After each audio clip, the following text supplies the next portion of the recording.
ओम शांति। आज 5 जुलाई 2024 की साकार मुरली।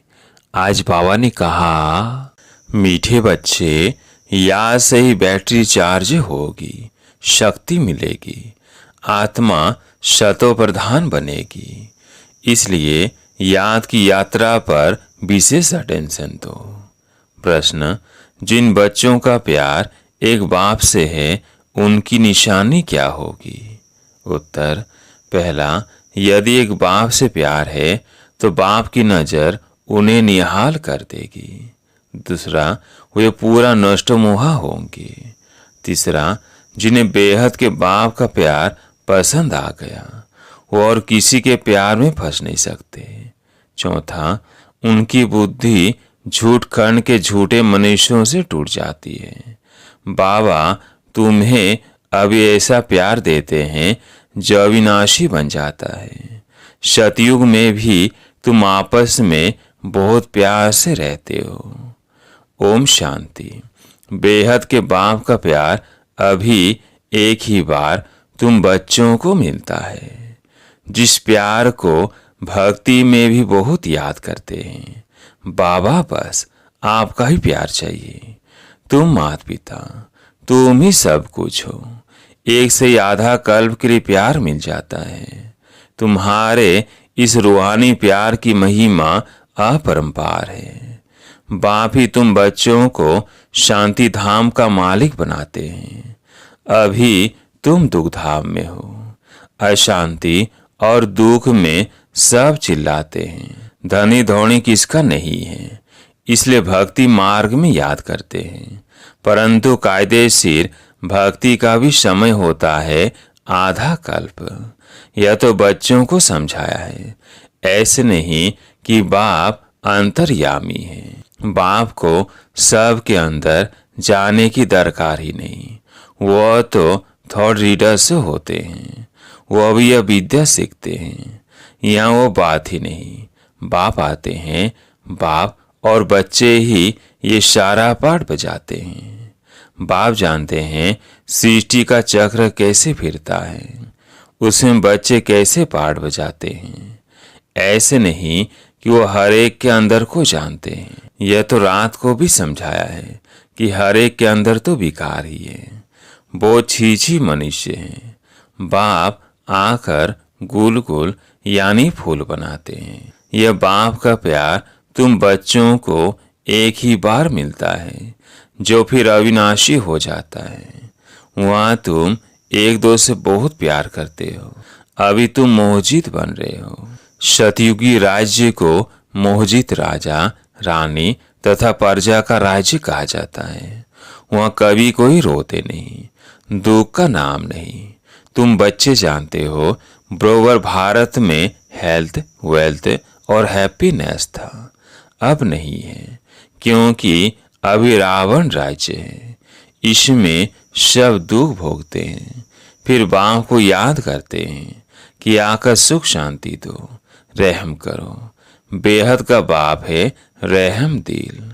रावण है बेरहम करने वाला, दुख का रास्ता बताने वाला। सब मनुष्य दुख के रास्ते पर चलते हैं। सबसे बड़े ते बड़ा दुख देने वाला है काम विकार। इसलिए बाप कहते हैं, मीठे मीठे बच्चों, काम विकार पर जीत पहनो तो जगत जीत बनेंगे। इन लक्ष्मी नारायण को जगत जीत कहेंगे ना। तुम्हारे सामने एम ऑब्जेक्ट खड़ी है। मंदिरों में भल जाते हैं, परंतु उनकी बायोग्राफी कुछ नहीं जानते।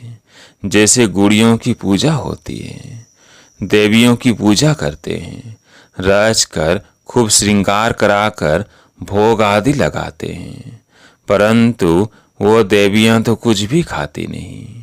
खा जाते हैं ब्राह्मण लोग। क्रिएट कर फिर पालना कर विनाश कर देते। इसको कहा जाता है अंधश्रद्धा। सतयुग में यह बातें होती नहीं। यह सब रस्म रिवाज निकलती है कलयुग में। तुम पहले पहले एक शिव बाबा की पूजा करते हो, जिसको अव्यभिचारी राइटियस पूजा कहा जाता है। फिर होती है व्यभिचारी पूजा। बाबा अक्षर कहने से ही परिवार की खुशबू आती है। तुम भी कहते हो ना, तुम माता पिता, तुम्हारे इस ज्ञान देने की कृपा से हमको सुख घनेरे मिलते हैं। बुद्धि में याद है कि हम पहले पहले मूल वतन में थे। वहां से यहाँ आते हैं शरीर लेकर पाठ बजाने। पहले पहले हम देवी चोला लेते हैं, अर्थात देवता कहलाते हैं। फिर क्षत्रिय, वैश्य, शूद्र वर्ण में आते भिन्न भिन्न पाठ बजाते हैं। यह बातें तुम पहले नहीं जानते थे। अब बाबा ने आकर आदि मध्य अंत का नॉलेज तुम बच्चों को दिया है। अपनी भी नॉलेज दी है कि मैं इस तन में प्रवेश करता हूँ। ये अपने 84 जन्मों को नहीं जानते थे, तुम भी नहीं जानते थे। श्याम सुंदर का राज तो समझाया है। ये श्री कृष्ण है नई दुनिया का पहला प्रिंस और आधे सेकंड नंबर में थोड़े वर्ष का फर्क पड़ता है। सृष्टि के आदि में इनको पहले नंबर में कहा जाता है, इसलिए ही श्री कृष्ण को सब प्यार करते हैं। इनको ही श्याम और सुंदर कहा जाता है। स्वर्ग में तो सब सुंदर ही थे, अभी स्वर्ग कहाँ है? चक्कर फिरता रहता है। ऐसे नहीं कि समुद्र के नीचे चले जाते हैं, जैसे कहते हैं लंका द्वारिका नीचे चली गई। नहीं, ये चक्र फिरता है। इस चक्र को जानने से तुम चक्रवर्ती, महाराजा, महारानी, विश्व के मालिक बनते हो। प्रजा भी तो अपने को मालिक समझती है ना। कहेंगे हमारा राज्य है, भारतवासी कहेंगे हमारा राज्य है। भारत नाम है, हिंदुस्तान नाम रॉन्ग है।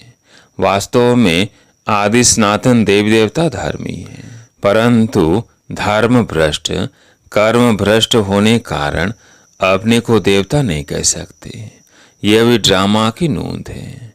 नहीं तो बाप कैसे आकर फिर से देवी देवता धर्म की स्थापना करे। आगे तुमको भी इन सब बातों का मालूम नहीं था, अब बाप ने समझाया है। ऐसा मीठा बाबा, उनको भी फिर तुम भूल जाते हो। सबसे मीठा बाबा है ना। बाकी रावण राज्य में तुमको सब दुख ही देते हैं ना, इसलिए बेहद के बाप को याद करते हैं। उनकी याद में प्रेम के आंसू बहाते हैं। हे साजन, कब आकर सजनियों से मिलेंगे? क्योंकि तुम सब हो भक्तियां। भक्तियों का पति हुआ भगवान। भगवान आकर भक्ति का फल देते हैं, रास्ता बताते हैं और समझाते हैं। यह 5000 वर्ष का खेल है। रचयिता और रचना के आदि मध्य अंत को कोई मनुष्य नहीं जानते हैं। रूहानी बाप और रूहानी बच्चे ही जानते हैं, कोई मनुष्य नहीं जानते, देवताएं भी नहीं जानते। ये स्पिरिचुअल फादर ही जानते हैं। वो अपने बच्चों को बैठ समझाते हैं और कोई भी देधारी के पास यह रचयिता और रचना के आदि मध्य अंत की नॉलेज हो न सके। यह नॉलेज होती है रूहानी बाप के पास। उनको ही ज्ञान ज्ञानेश्वर कहा जाता है। ज्ञान ज्ञानेश्वर तुमको ज्ञान देते हैं राज राजेश्वर बनाने के लिए, इसलिए इसको राजयोग कहा जाता है। बाकी वह सभी है हठ योग। हठ योगियों के भी चित्र बहुत हैं। सन्यासी जब आते हैं वो आकर बाद में हठ योग सिखलाते हैं। जब बहुत वृद्धि हो जाती है तब हठ योग आदि सिखलाते हैं। बाप ने समझाया है, मैं आता ही हूँ संगम पर, आकर राजधानी स्थापन करता हूँ। स्थापना यहाँ करते हैं, न कि सतयुग में। सतयुग आदि में तो राजा ही है, तो जरूर संगम पर स्थापना होती है। यहाँ कलयुग में है सब पुजारी और सतयुग में है पूज्य। तो बाप पूज्य बनाने के लिए आते हैं, पुजारी बनाने वाला है रावण। यह सब जानना चाहिए ना। यह है ऊंच ते ऊंच पढ़ाई। इस टीचर को कोई जानते नहीं। वो सुप्रीम बाप भी है, टीचर भी है और सदगुरु भी है। यह कोई नहीं जानते। बाप ही आकर अपना पूरा परिचय देते हैं। बच्चों को खुद पढ़ाकर फिर साथ में ले जाते हैं। बेहद के बाप का लव मिलता है तो फिर और कोई लव पसंद नहीं आता। इस समय है ही झूठ खंड, झूठी माया, झूठी काया। भारत अब झूठ खंड है, फिर सतयुग में होगा सच खंड। भारत कभी विनाश को नहीं पाता है। यह सबसे बड़े ते बड़ा तीर्थ, जहाँ बेहद का बाप बच्चों को बैठ सृष्टि के आदि मदन का राज समझाते हैं और सर्व की सदगति करते हैं। यह बहुत बड़ा तीर्थ है। भारत की महिमा अपरंपार है, परंतु यह भी तुम समझ सकते हो। भारत है वंडर ऑफ वर्ल्ड। वह माया के 7 वंडर्स। ईश्वर का वंडर एक ही है, बाप एक, उनका वंडरफुल स्वर्ग भी एक है। उनको ही हेवन पैराडाइज कहते हैं। सच्चा सच्चा नाम एक ही है, स्वर्ग। यह है नरक। ऑल राउंड चक्र तुम ब्राह्मण ही लगाते हो। हम सो ब्राह्मण सो देवता, फिर क्षत्रिय वैश्य। चढ़ती कला फिर उतरती कला। चढ़ती कला तेरे भाने सर्व का भला। भारतवासी ही चाहते हैं कि विश्व में शांति भी हो, सुख भी हो। स्वर्ग में तो है ही सुख, दुख का नाम नहीं। उनको कहा जाता है ईश्वरीय राज्य। सतयुग में सूर्यवंशी, फिर सेकंड ग्रेड में है चंद्रवंशी। तुम हो आस्तिक और वो है नास्तिक। तुम धनी के बन बाप से वर्षा लेने का पुरुषार्थ करते हो। तुम्हारी माया के साथ गुप्त लड़ाई चलती है। बाप आते हैं रात्रि को। शिवरात्रि है ना, परंतु शिव की रात्रि का भी अर्थ नहीं समझते। ब्रह्मा की रात पूरी होती है, दिन शुरू होता है। वो कहते हैं श्री कृष्ण भगवानुवाच। यह तो है शिव भगवानुवाच। अब राइट कौन?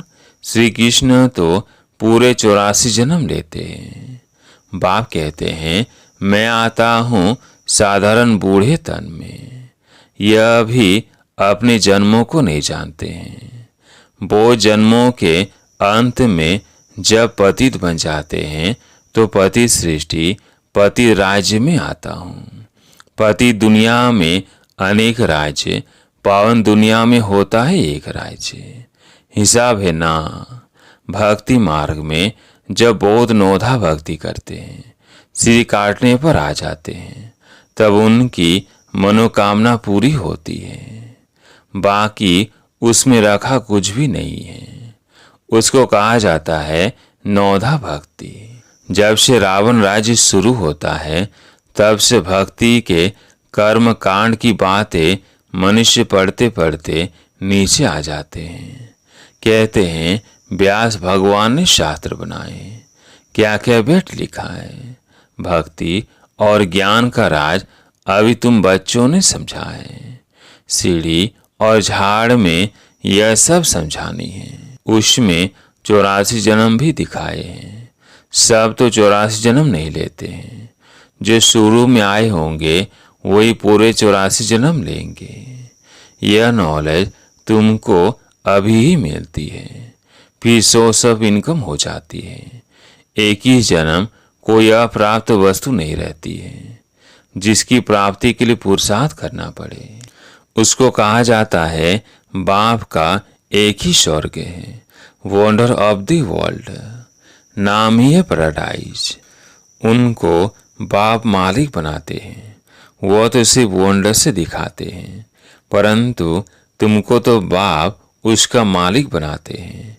इसलिए बाप कहते हैं निरंतर मुझे याद करो, सिमर सिमर सुख पाओ, कला कलेश मीटे सब तन के, जीवन मुक्ति पद पाओ।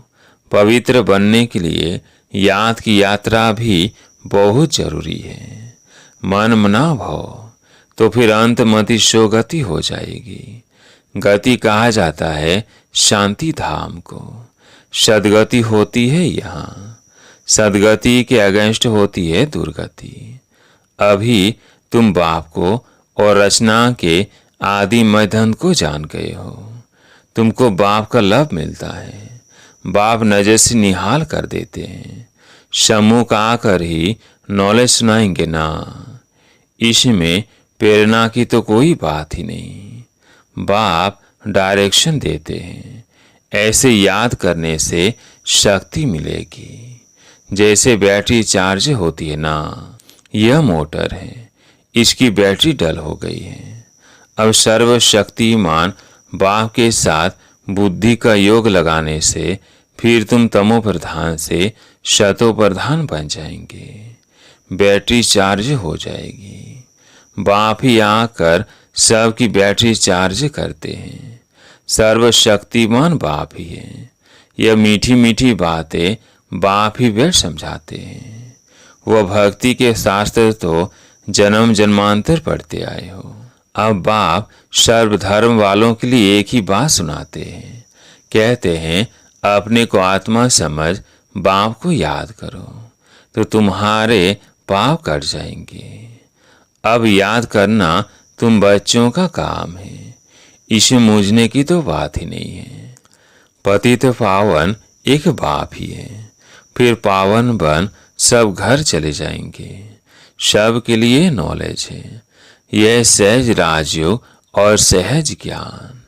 अच्छा, मीठे मीठे सिकिलधे बच्चों प्रति माता पिता बाप दादा का याद प्यार और गुड मॉर्निंग। रूहानी बाप की रूहानी बच्चों को नमस्ते। हम रूहानी बच्चों की रूहानी बाप दादा को याद प्यार गुड मॉर्निंग नमस्ते नमस्ते। धारणा के लिए मुख्य सार। पहला पॉइंट है, सर्वशक्तिमान बाप से अपना बुद्धि योग लगाकर बैटरी चार्ज करनी है। आत्मा को शतो प्रधान बनाना है। याद की यात्रा में कभी मूंझना नहीं है। दूसरा पॉइंट है, पढ़ाई पढ़कर अपने ऊपर आप ही कृपा करनी है। बाप समान प्यार का सागर बनना है। जैसे बाप का प्यार अविनाशी है, ऐसे शब्द से अविनाशी सच्चा प्यार रखना है। मोहजित बनना है। आज प्यारे मीठे बाबा का वरदान।